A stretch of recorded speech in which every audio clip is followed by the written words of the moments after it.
Plus Gold.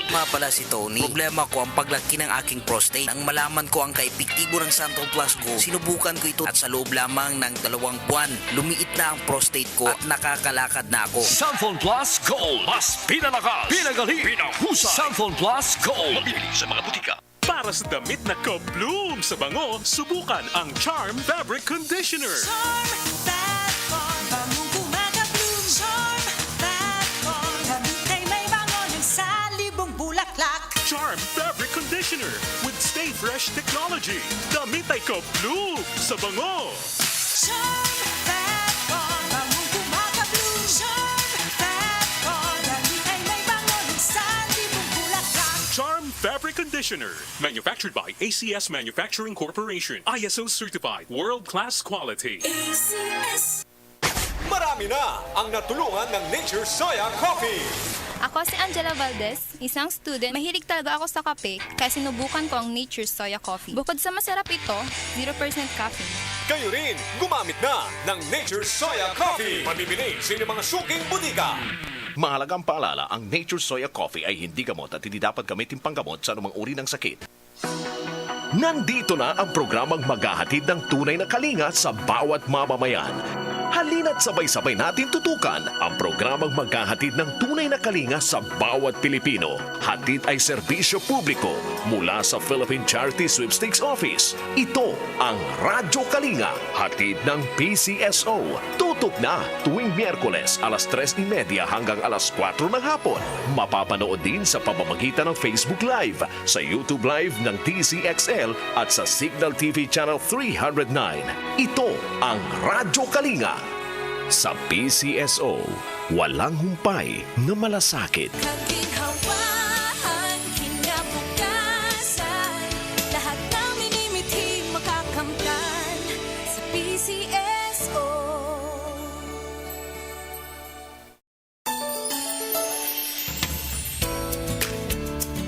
Sa mga millennials at young at heart, bagay na bagay sa inyo ang MX3 Plus. May CoQ10 at may L-carnitine. Sabayan pa ng workout at healthy diet. Kayang ma-achieve ang good health. MX3 Plus, araw-araw para M-Extraordinary. Mahalagang paalala, ang MX3 capsule ay hindi gamot at hindi dapat gamiting panggamot sa anumang uri ng sakit. Lumipas at magbago ang panahon. Iisa at nakatatak ang kauna-unahang himpilan sa paghahatid ng serbisyo publiko at balita. Ito ang Radio Mindanao Networks. Higit 6 na dekada sa paglilingkod sa masang Pilipino. Sa Metro Manila, ito ang DZXL 558 Radyo Trabaho. Ang inyong gabay sa hanap buhay.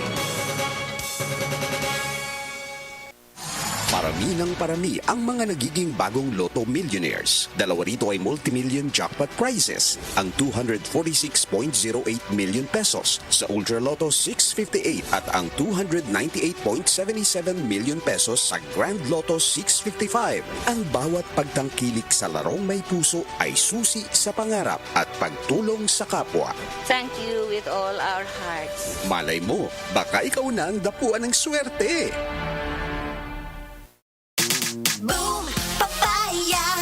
White rose papaya! Yeah, yeah, yeah! Boom! Puti ka! In 7 days, oh yeah, yeah, yeah, yeah, yeah, yeah! White rose papaya! New White Rose Papaya! May double whitening ng papaya extracts and vitamin B3. Clinically proven magpaputi in as early as 7 days with regular use. Boom! Puti ka! White rose papaya! Yeah, yeah, yeah, yeah! Papaya puti, papaya fast! White Rose Papaya with vitamin B3. Manufactured by ACS Manufacturing Corporation. ISO certified world-class quality. ACS! Hi, I'm Lynn Cruz, a businesswoman and happy wife of Tirsa Cruz III. Raising my kids with him to Christian teachings is my joy. I got to know MX3 through my mom. Ni-research ko talagang mabuti ito. Since then, I always make sure I have it in my bag. Taking MX3 capsules with my healthy diet and workout, I'm able to cope well with life's challenges. With God by my side and MX3 in my life, I am prepared to face whatever the future brings. Mahalagang paalala, ang MX3 capsule ay hindi gamot at hindi dapat gamiting panggamot sa anumang uri ng sakit. Ang unique toothpaste may maximum fluoride protection laban sa cavities. Maximum fluoride protection. Unique toothpaste. Protektado ang ngiti. Unique toothpaste. Laban sa tooth cavities. Unique toothpaste. Alaga teeth ng family. Unique toothpaste. Unique toothpaste. Maximum fluoride protection. Unique toothpaste, maximum fluoride protection with regular use. Manufactured by ACS Manufacturing Corporation, ISO certified, world-class quality. Lumipas at magbago ang panahon. Iisa at nakatatak ang kauna-unahang himpilan sa paghahatid ng serbisyo publiko at balita. Ito ang Radio Mindanao Networks. Higit 6 na dekada sa paglilingkod sa masang Pilipino. Sa Metro Manila, ito ang DZXL 558 Radyo Trabaho. Ang inyong gabay sa hanap buhay. Ang mga susunod na opinyon at komentaryo ng programang Sapagkat Mahal Kita ay sariling paninindigan at saloobin ng program anchor at hindi kumakatawan sa posisyon ng DZXL RMN Manila. Sapagkat Mahal Kita. Mahal Kita. Filipinos in America.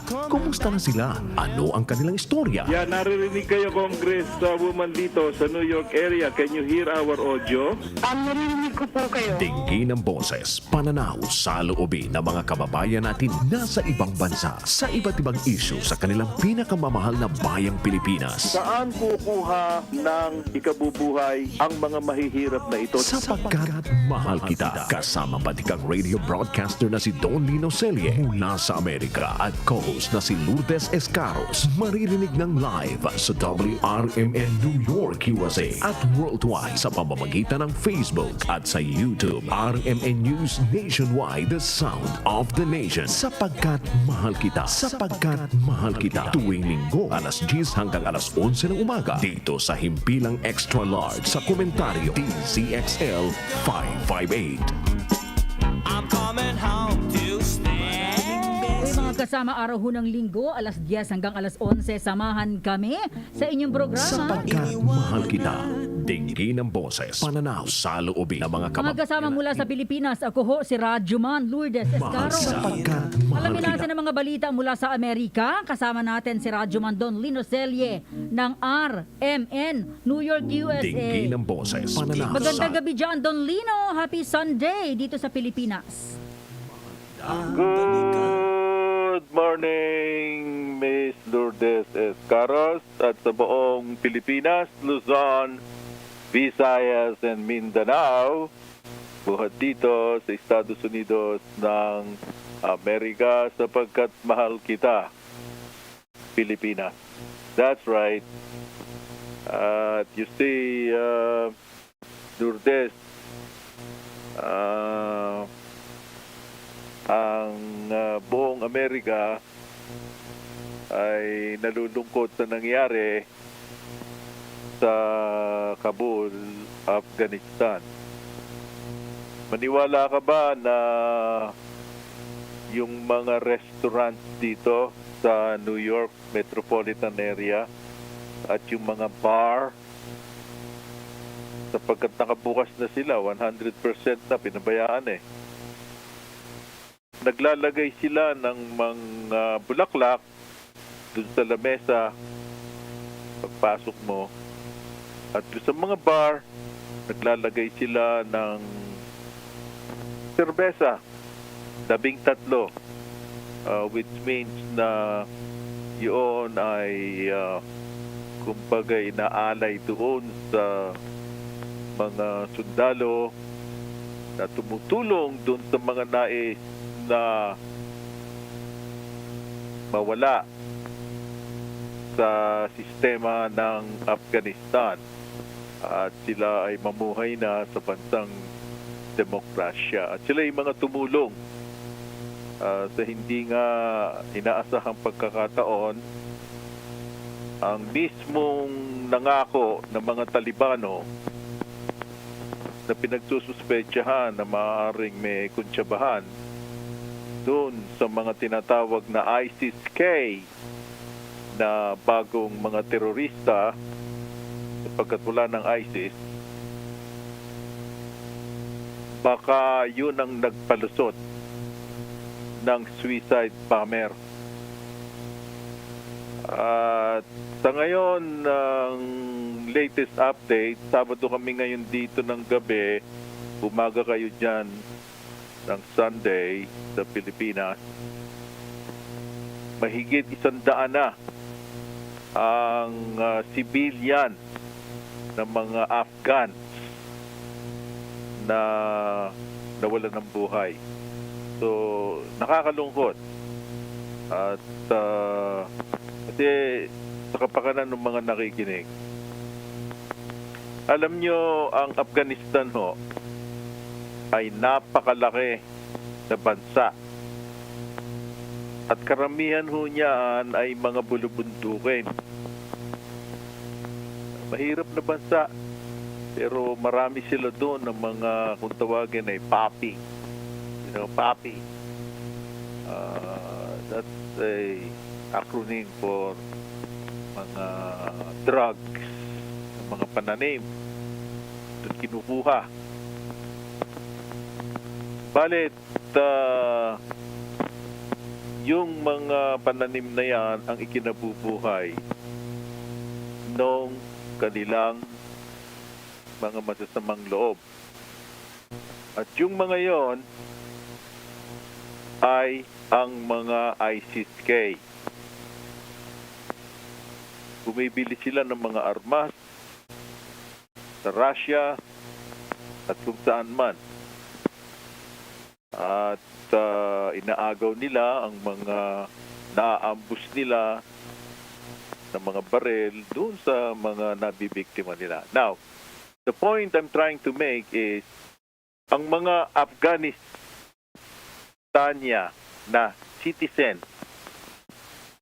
hindi nila alam kung ano ang mamuhay sa demokrasya. Because the benefits of democracy ay hindi ina-acknowledge as a general rule rather than exception ng mga taga-Afghanistan, babae at lalaki, sapagkat na-brainwash sila na ang makademokrasyang bansa na katulad ng Estados Unidos ng Amerika at ng ibang mga Western nation ay hindi naniniwala or devoid, kung tawagin, lacking. Hindi naniniwala sa fanatiko o relihiyon na ipinagsisiksikan sa ulo ng mga mamamayan. Kaya, to them, itong mga nagsisipagdating dito sa Amerika na mga refugees, nagiging questionable. Are they going to be a problem here in America? Sapagkat they don't know the meaning of democracy. Ngayon, naisip ko, ang Pilipinas kaya, dahil nagbitaw ng salita ang Pilipinas, of course, it came from the President of the Philippines, Duterte, na bigyan ng pagkakataon. Pahayag yun ni spokesperson Roque. I was able to monitor the short circuit na aming nakukunan na impormasyon dito sa WRMN New York. Sabi ko, tatanggapin kaya ng mga Filipino ng maluwag sa kanilang kalooban sa kabila nitong suliranin ng mga nagaganap. Pandemya rito, nawawalan ng trabaho mga Pilipino, wala nang makain, for lack of words, I will use that word, Kaya mamaya tatanong ko sa iyo yun, Miss Lourdes Escaros. Isa yan sa mga aking, itatanong sa iyo kung meron kang maibibigay na kuro-kuro na mga Pilipino dyan ay okay lang sa kanila. Sige, tanggapin natin lahat sila. O kaya naman, meron bang mga hindi sumasang-ayon. Yan. Ngayon, bago tayo humantong dyan at sa mga couple of surveys na ginawa namin dito sa Amerika, nagkakainitan ngayon dito, both parties, pinagre-resign ang Pangulo ng Amerika na si Kalansay. Si Presidente Biden strikes again. Di namin malaman kung sino nagturo sa kanya na unahing umalis ang mga sundalo bago yung mga civilian. That's now a controversy in America, kaya nagagalit sa kanya. Wala kang makakausap dito na tao na natutuwa sa nangyari. My goodness. Kumbaga sa piloto ng kakras na eroplano, ang huling aalis ang kapitan. Parang yun ang mga militar. Pagka nakababa na mga pasahero at nailigtas na yung mga pasahero, at saka lang pwedeng umalis doon sa nasusunog na eroplano o sasabog, yun ang tinatawag na protocol. Alituntunin. It all came from military. Kahit mga pulis, pagka napasubo yan sa away, hindi nila iiwan yung mga sibilyan na nais nilang tulungan. Eto, hindi namin malaman kung ano nasa isip nitong matandang ito sa White House. Kaya sige-sige ang pirada sa kanya kaliwat kanan. At kung kayo pupunta ron sa Facebook account ng Radio Pinoy WRMN New York under Don Lino Celle, makikita nyo ron ang kanyang larawan na natural, candidly may nagpadala sa akin na nakasubsob na yung ulo niya dun sa podium. Hindi inilalabas ng ibang mga fake news yan. Doon makikita nyo. Sa Instagram, kung meron kayong Instagram, pumunta lang kayo ron. Makikita nyo mga larawan doon.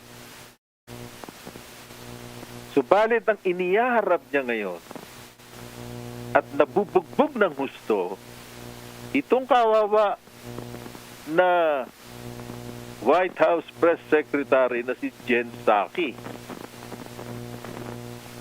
Maririnig nyo rito na mainit ang ulo ng mga media. Dahil doon sa sinasabi ni Biden na katwiran.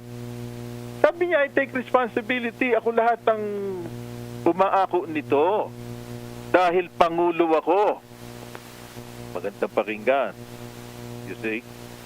Pero dinagdagan niya Ang sabi niya, hindi niyo ba alam na merong nakaraan na administrasyon na ang pangalan Donald Trump? siyang nakipag-usap sa mga Talibano para iuwi na ang mga sundalong Amerikano. Itinuloy ko lang. Siyempre, yung mga... Dahil dito, marami din matitinupang media rito sa Amerika, lalo na mainstream. Sinasabi hindi gano'n ang sinabi ni Donald Trump. Ang sinabi ni Donald Trump, gagawan niyo ng paraan na makauwi lahat muna ang mga civilian, lalo na ang mga nasa US Embassy, at kapag nandito ng lahat sila, bibigyan namin kayo ng allowance. $2 billion or whatever. At dapat nagawa yun noong Mayo. Eleksyon. Hindi naman ikinampanya ni Trump yun. Hindi niya ginagawang dahilan para siya manalo na yun ang iyaharap sa mga boboto. Kaya dito lumalabas na umiilag sa responsibilidad itong si Tanda sa White House. So pakinggan nyo itong ginawang tanungan dito kagabi. Mga ilang oras lang ang nakakalipas. And finally, I want to know if the White House has any reaction to the who are now calling on the president to resign over this. Well, Nancy, I have to say that seeing some of this occur or be called for or be put out on Twitter, the backdrop here is the U.S. men and women of the military. Yesterday they lost 13 of their own, and the president made absolutely clear, go after and kill the terrorists who are responsible. In terms of the president's commitment to make those who are responsible. I'm not going to get into details from here on what hunting down and going after the terrorists who killed 13 service members will entail or detail, and I don't think the Department of Defense will either, but that commitment will remain until it's done. Even after that. Again, I'm not going to get into the detail of what that would require, but his commitment remains until it's done.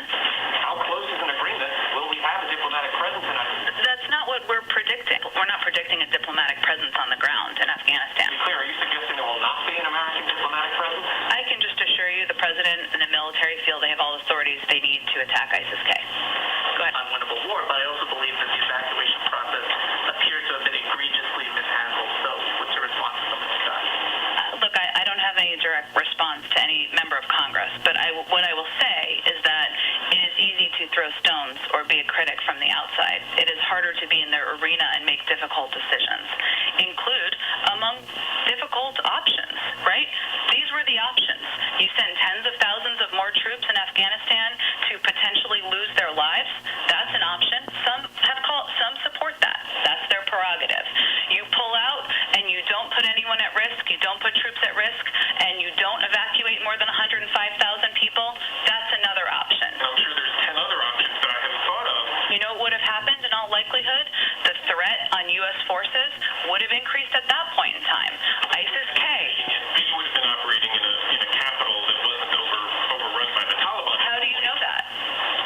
Well, the Taliban wasn't near Kabul at that point. We didn't anticipate the Afghan National Security Forces would have folded as they did. We didn't anticipate that. My point in response to the question is that there are consequences to any of these difficult choices and decisions. I would also note something that was said yesterday at the Department of Defense briefing, which is that they know and this is why the men and women of the military are so amazing and incredible. They know they are putting themselves in harm's way. Okay, thanks everyone. We'll see you all on Monday. Well, first time ako nakarinig ng ganitong audio na buhat sa Pentagon. That's the actual na palitan na isinagawa ni Jen Psaki ng White House. She is the press secretary. Isang katerba ng mga media ang nandoon. Yung iba dati pro-Trump, yung iba against Trump. Pero nagtataka kami, binira siya ng mga mainstream. Kaya, bagsak ang mga tinatawag na polling ni ni Biden. Last week, sinasabi ko, may mangyayari. Na nga, nangyari. Dahil sa kanyang pagewang-gewang na mga desisyon. At ito, by next week again, I will make another prediction, okay? May mas matinding mangyayari. Bibirang katakot-takot yung mga ISIS-K na mga for lack of words, they're all son of a bitches terrorists. You know what I mean?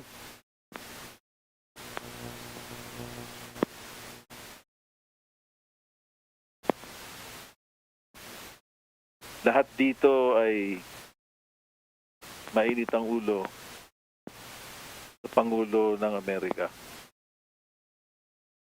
Americans, iba ang kultura dito eh.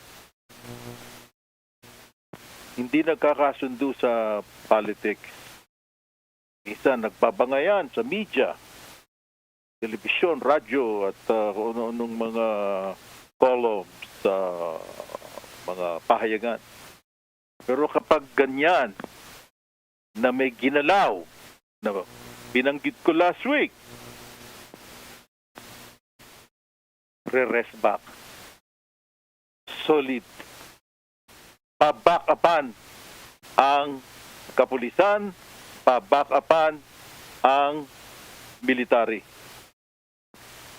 Kung ano man ang gawin ng military, bagsakan ng bomba, na katulad ng ginawa ni Donald Trump, 2 Daisy bomb ang ibinagsak, 5,000 pounds, durog yung 2 buntok doon.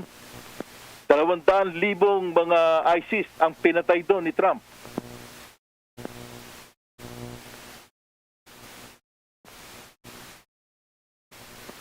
Dahil napapagod na si Trump noon na halos linggo-linggo na lang sumusundo siya dyan sa air base malapit sa White House. Bababaron ang kinalalagyan ng mga naaambus ng mga sundalo ng Amerika. Sabi niya, this has to stop. Pagod na ako. Nakakarimarim. Nakakaawa yung mga kamag-anak.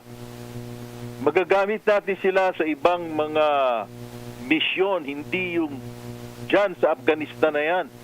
We're tired. We've been there for almost 3 decades. Ito ngayon, siya ngayon ang sinisisi itong Pangulong ito. Dapat ang isang Pangulo, huwag magtututuro. Kapag ikaw ang Pangulo, tanggapin mo ang responsibilidad mo. Huwag kang maninisi. Kahit na tama yun nasa isip mo o mali, kanin mo na lang yun. That's what a president do. To accept the buck stops here, kung sabihin nga rito sa Amerika. Dito lahat ang bagsak ng papeles sa aking lamesa. Dito lahat ang bagsak ng problema sa aking lamesa. At wala akong sisisihin na kahit sinong hudas o karambas. That's a president na pwedeng pagkatiwalaan. That's right. Ngayon ang tanong, ano ito sinasabi ngayon ng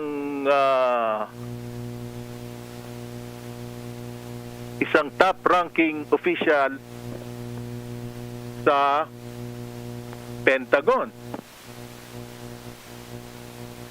na si General Hanks? Dahil alam na babalikan at hahantingin yung mga gumawa niyan. Hindi paliligtasin yan. Pakinggan natin ito. So the actual specifics of what type of equipment that what we have said is that the commander has the authority there to destroy is responsible. So as we talked about controlled detonations, I think that was your specific question. That's what we call that, a controlled detonation that could take place if the commander decided to destroy. Yes, and then your second question of passing on specifics like what are we looking for here? What is the threat that we need you to look for? Yes, that is absolutely being passed from the commanders on the ground. Yeah, those ISIS threats. So the actual specifics of what type of equipment that what we have said is that the commander has the authority there to destroy. What is that destroy? Ano yung detonation device na yon? I don't wanna know. May ginawang kabalbalan yung mga nanto doon, then makita natin kung anong mangyayari. That's right. Anyway, balik sa refugees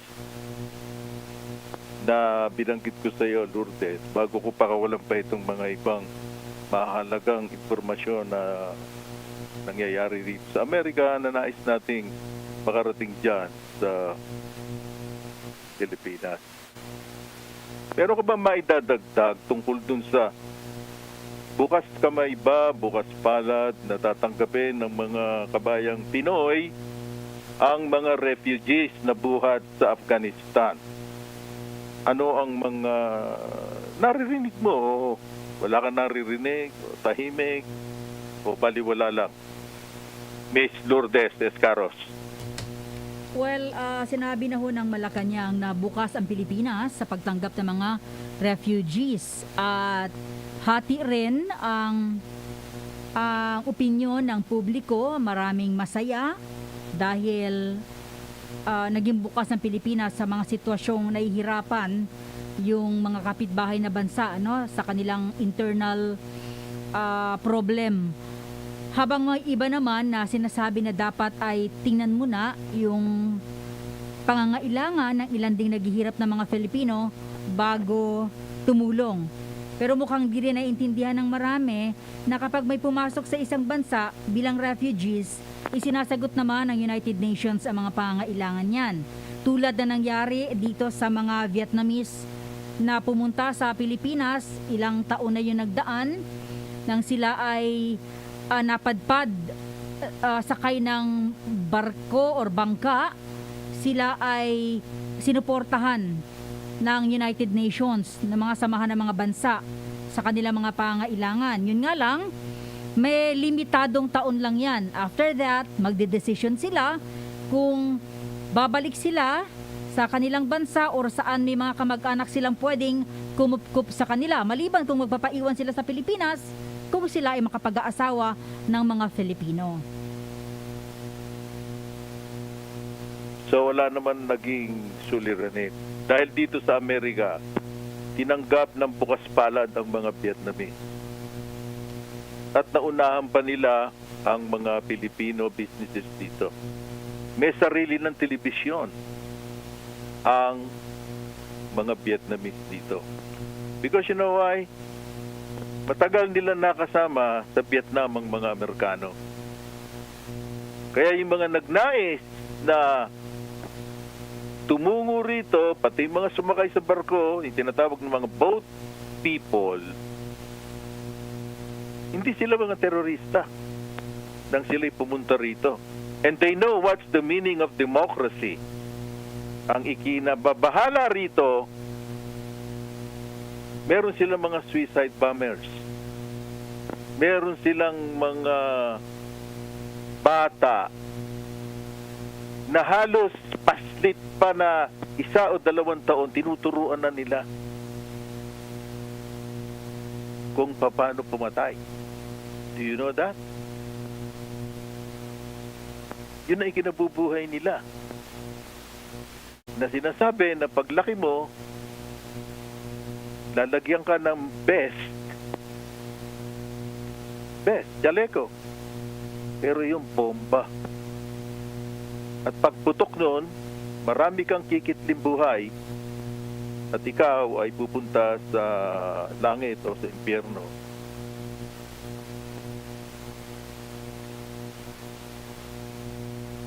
Yun ang mga panatiko.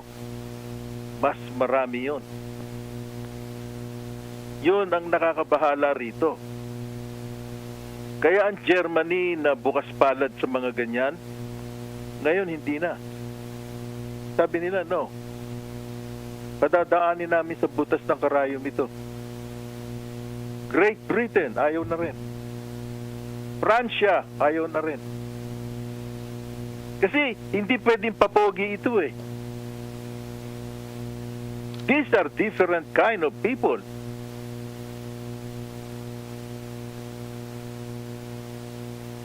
So, hindi ko sinasabi na huwag tanggapin. Ini opinion ko lang. Pero may pinagbabasihan ako. That's right. Anyway. Ay ba tayo tungkol naman dun sa update na nais kong,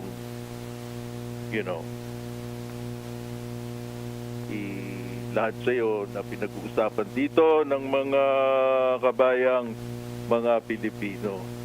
Tungkol dun naman sa pandemya.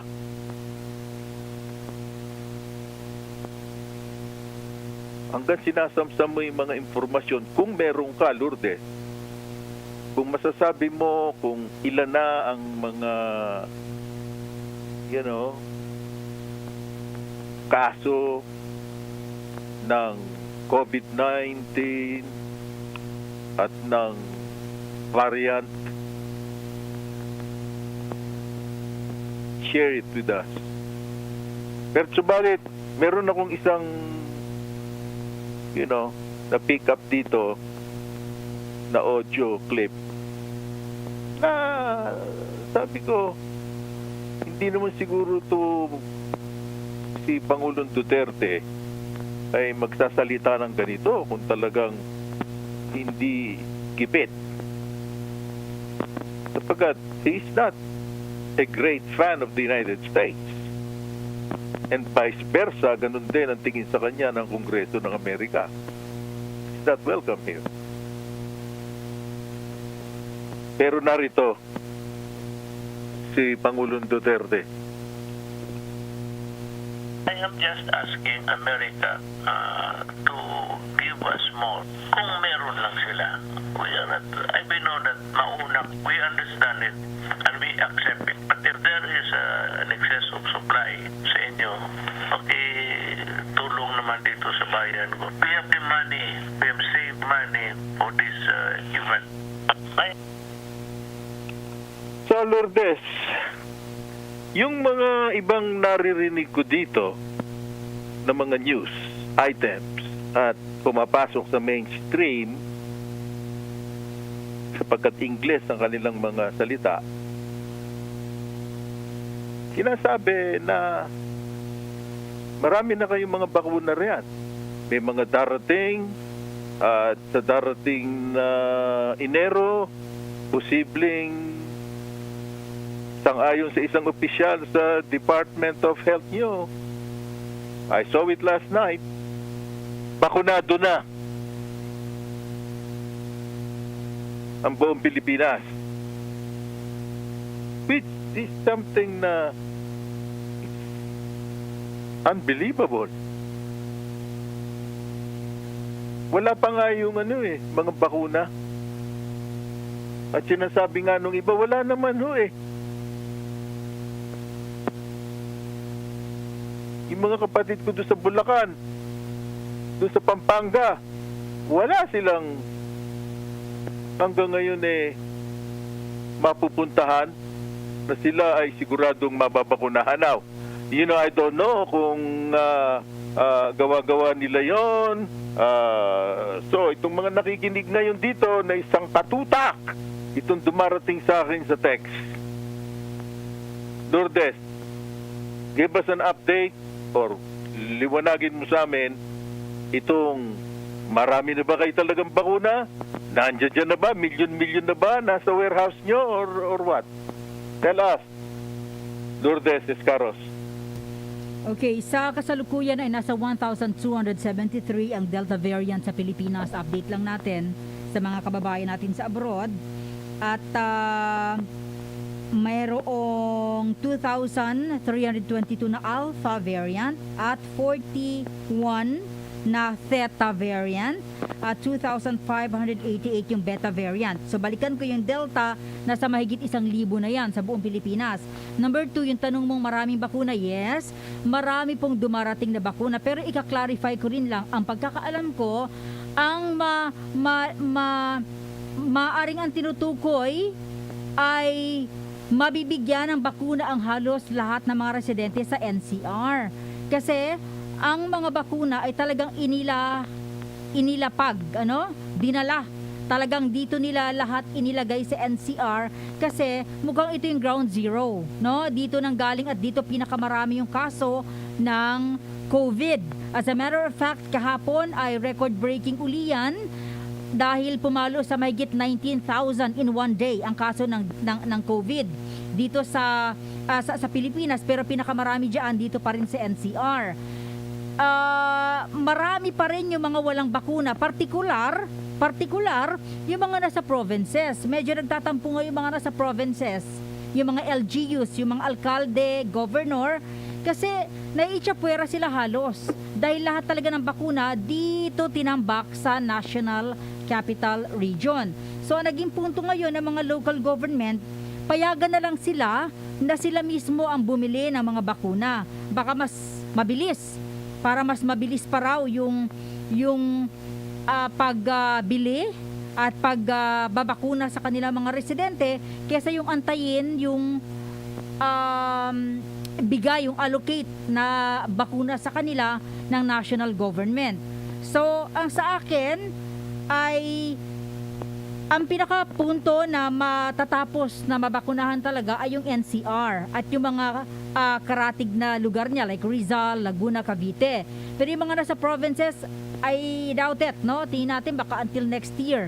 Marami pa rin yung mga nag-aantay dyan dahil talagang kulang na kulang yung bakunang binibigay sa kanila ng national government. Well, it makes sense. Oo. Well, alam mo, wag natin i-ignore ito, no? Dahil sunod-sunod dito dumating na text dito. Dahil dun nga sa mga taga-Afghanistan, kung tatanggapin dyan o paano, So, basahin natin ng mga 5 o 4 dito. Si Mr. Oligario. If only they see how radicalized the Afghans are, not in front a media or camera, they are not democratic. Oh, they are not democratic people, no? Ngayon ang pinaliliwanag ko. Helen Barcelona. Mahirap Don Lino kasi maraming sumisingit na mga terorista. Yan ang ginagawa nila sa Europa. Rene San Juan. Magiging dagdag problema yan sa Pilipinas. Ngayon pa, na walang direksyon ng pamamahala ng gobyerno. Oh my goodness. Jimmy Basbas. No problem kasi noon kinupkup natin ang mga Vietnamese, now Afghanis naman. So, yun ang sinasabi ni Lourdes Escaros. Edgar Boy Navarro, dagdag pahirap yan. Baka masigitan pa ng mga terorista. Lahat sila ganun na.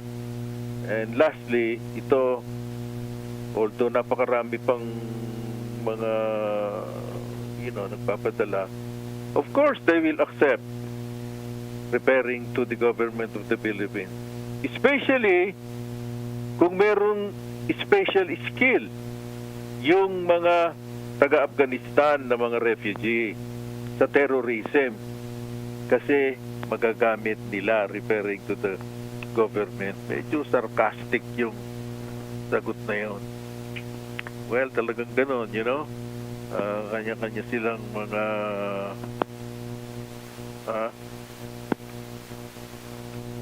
pananaw. Ngayon, gusto ko lang paliparin itong isang ipinadalang clipping sa akin ng guhat niya sa inyo sa Pilipinas. Patungkol doon sa mga binanggit, maikling maikli nitong si Undersecretary Berhere. We will be shortening the quarantine period of those close contacts who are fully vaccinated na healthcare workers para naman po hindi 14 na araw nawawala dun sa ating ospital. Tayo po ay medyo nagkukulang na po sa ating mga tao. Pinaging rekomendasyon naman ng ating mga eksperto na maaaring 7 araw na quarantine basta meron silang 5-day testing at sila po ay negatibo. Ito po ay fina-finalize pa. We need to vet with our experts, but if in case they all agree, we are going to issue this policy. Ayon sa DOH, tuloy-tuloy din ang emergency hiring nila para magdagdag ng healthcare workers sa mga ospital. Sa pinakahuling datos ng ahensya, may 23,131 na nagpositibo sa COVID-19 na healthcare workers mula nang unang makapagtala ng virus sa bansa. 22,597 ang nakarecover o higit 97.7%. 103 naman ang bilang ng mga nasawi. Jeff Canoy, ABS-CBN News.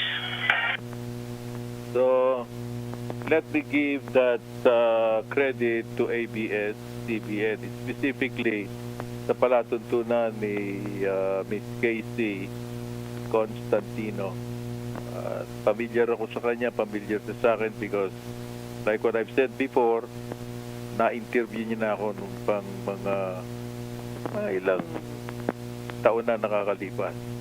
Anyway, balik sa Afghanistan dahil yun ang pinakamalalaki ritong balita sa Amerika. Ang problema ngayon, may mga babaeng Amerikana na nandoon na hindi makaalis. Hindi makapasok sa airport. Natatakot lumabas ng bahay. Pakinggan natin ito. American woman in Kabul says she's trying to get out. We are stranded at home. We can't get to the airport. When we try to get to the airport, we either get beaten up or we are afraid for our lives. And CIA Director William Burns has met in person with the leader of the Taliban, Abdul Ghani Baradar. Baradar was arrested 11 years ago in a joint CIA operation with the Pakistanis. He spent 8 years in prison before being released and becoming one of the key negotiators in Taliban peace talks. Over the past 24 hours, more than 21,000 people were evacuated from Afghanistan as flights from the country continue to wrap up. This means half of all evacuations from Kabul since the Taliban took over have happened in the past 2 days alone. At yun makatapos na kinausap ng CIA ang mga Talibano ron. Pakinggan natin. I'm Ed Donahue. Major General Hank Taylor with the Joint Chiefs of Staff says the round-the-clock airlifts of people out of Afghanistan reached its highest level so far. This tremendous display of teamwork and focus resulted in a passenger count of 21,600 individuals leaving Afghanistan in just 24 hours. An official tells the AP the director of the CIA met with the Taliban's top political leader in Kabul. John Kirby is a Pentagon spokesman. There's been no change to the timeline of the mission, which is to have this completed by the end of the month. House Minority Whip Steve Scalise says President Biden needs to be flexible with the withdrawal. Every option ought to be on the table to protect American lives. He should have never pulled out without getting all Americans out first. He set this timeline. More reports emerged of Taliban abuses in areas of Afghanistan held by the fighters. Doon nagsimula ang suliranin sapagkat ang ginawang pakikipag-usap ng White House, of course, ni Biden, nagkasundo sila ng mga Talibano na sa katapusan ng Agosto. 31, that's next week. Paano maalis lahat yung mga kulang-kulang 5,000 mga Amerikano na nandoon? Yung mga negosyante, itong kawawang babae na Amerikana na ayokong ilabas ang pangalan, dahil may nangyari noon na doon sa bahagi ng paligid-ligid ng Iran, kaya binanata ni Trump si Soleimani, ginawang hostage yung babae na dalagita na nagtuturo ng relihiyon ng pagkakristyano, ginahasa ng ginahasa araw-araw. At pagkatapos nung pinutol ang ulo. Mga animal yan eh. Do you really think they are people? They don't belong in this God-dogged planet.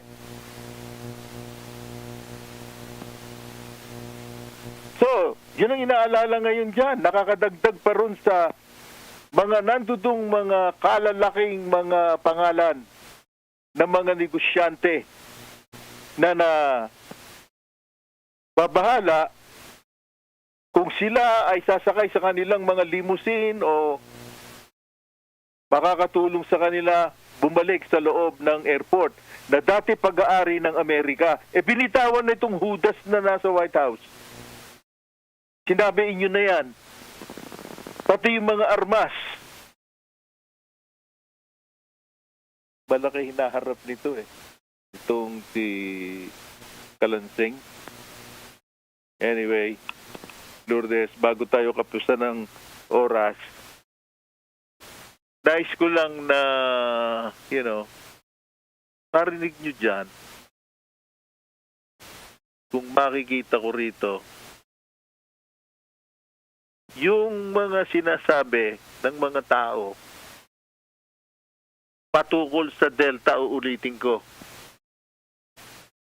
kung gaano ka-importante ang magpabakuna.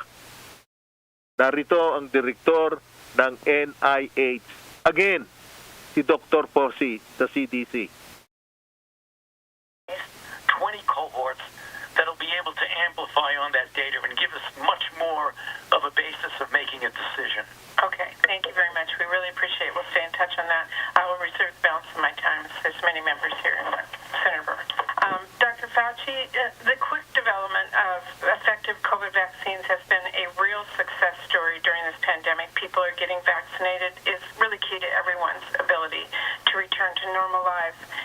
With the spread of variants, as we all talked about, driving increases in cases and deaths now, I'm encouraged to see public health experts and vaccine developers are now considering the possible need for boosters. You mentioned this a bit in your opening remarks, but I wanted to ask you, how do you assess the duration of vaccine efficacy and the impact of variants? One that seems to be very well correlated is the antibody level. We know from studies from the clinical trials as well as from animal studies that there's a baseline level below which you go, you're at much more vulnerable to getting a breakthrough infection. So the first is laboratory data. The second is watching and following cohorts of people to see if you have an increase in breakthrough infections. We know, according to the clinical trial, take for an example, the mRNA, they are 93 to 94% effective in preventing clinically recognizable disease. If you see a fall below that into the 80s or even, unfortunately, hope it never happens, into the 70s, then you know you've reached the point where the durability needs a boost. Those studies are ongoing right now. So we don't have any data yet about whether or not we're seeing that. No, we don't. There are some preliminary data that we've heard about from Pfizer, which studies that they did in Israel and in their own studies, which seem to indicate that there is waning immunity. We have a lot of cohorts that we're following. The CDC is following at least 20 cohorts that'll be able to amplify on that data and give us much more of a basis of making a decision. Now, here is the good news. Itong mga iniiniksyon at itinuturok pangkasalukuyan, itong mga nakakaraang mga buwan, that was through the effort nga ni President Trump, yung tinatawag na warp. Kaya yan, pinagtambal-tambal niya ang mga pharmaceutical companies at ang US military. Under emergency, binigyan ng CDC at ng FDA na kailangan at ibahagi na ang mga impormasyon sa iba't ibang mga, ka-alliance ng mga bansa. The good news, kahapon din, inaprubahan na ng FDA in tandem with CDC na ang mga bakunang gawa ng Pfizer, Moderna, Johnson & Johnson are no longer considered only for emergency. Nangangahulugan na pwede ka nang pumasok sa mga merong bakuna na, supply. At pwede na magpaturo. So, magiging regular na ito na parte ng buhay ng kung sino man dito sa balat ng lupa. My goodness. Anyway, Lourdes, kung meron ka lang oras, gusto mong next week na, medyo maganda ba ang panahon? Mga nagtatanong dito lagi, Lourdes? Yes, magandang panahon sa Metro Manila. At asahan naman na within this week, ayon naman sa pag-asa ay maganda ang weather. Maliban na lamang kung may mga disturbances na papasok. Alam mo, well, I think hindi naman dapat na magulat yung ating mga kababayan kasi yung month na ito, nasa August pataas, talagang inuulan at usually, diyan yung sunod-sunod na pasok ng bagyo. Ang sa atin lamang ay pag-iingat, partikular, yung pinaka-numero unong trabaho ng mga Filipino ay ang pangingisda at yung pagsasaka. Kapag malakas ang ulan, laging inuulan, hindi makapaglaot yan. Ibig sabihin po ng laot, hindi makapunta sa malalim na bahagi ng karagatan para mangawil. While yung ating mga magsasaka, yung apektado dyan, yung kanilang mga pananim. So far, sa ating mga kababayan na ka-monitor ngayon, yung mga nasa abroad, don't worry dahil maayos naman po ang lagay ng panahon. Sa Pilipinas at bukas ay holiday. National Heroes Day. Dito sa Pilipinas, walang pasok, medyo long weekend. Though sabi nila hindi masyado nagagamit yan dahil nga sa mga panahon ngayon na nasa pandemic, wala ka namang pupuntahan doon, Lino. Lourdes, meron lang akong mahalaga na mensahe na nais kong paratingin sa pamilya ng Valenzuela and Cruz. Nakikiramay ang aking pamilya sa pagpanaw ni Doktora Pilar Valenzuela Cruz. She was actually my sister-in-law. At dun sa mga napakarami niyang kaibigan, dyan, especially sa Pasay City Hall at sa Metro Manila, maraming salamat po sa inyo sa mga nagpapadala ng pakikiramay sa pamilya ng Valenzuela and Cruz. Maraming salamat, Miss Lourdes Escaros. Looking forward of seeing you next week again dito sa 558 DZXL RMA News Manila, 10 in the morning. Paalam ka na muna Thank you rito so sa much, Amerika. Don Lino Miss Celle. Lourdes. Maraming salamat, Don Lino Celle mula sa RMN New York, USA, sa ating mga kababayan sa Amerika. Ako ho ang inyong nakasama, si Radyo Man Lourdes Escaros dito sa Pilipinas. At bago tayo magtapos, aking pinaabot din yung ating pakikiramay sa ating kasamahan sa Hanap Buhay, si Ginoong Melo Acuña. Ito po yung nakasama natin as a trainer, under the Probe Media. So, nalulungkot tayo na siya po ay pumanaw na, napakabilis. Just for 2 days lang. At siya po ay tinamaan ng COVID-19. At siya po ay nasa ilalim din ng FOCAP, yung mga organisasyon na mga mamahayag international journalist. Kay kiramay, of course, sa pamilya ni Manong Melo Acuña. Mga kasama, again, happy Sunday everyone. At ako pong inyong nakasama, Radyo Man Lourdes. Ang mga susunod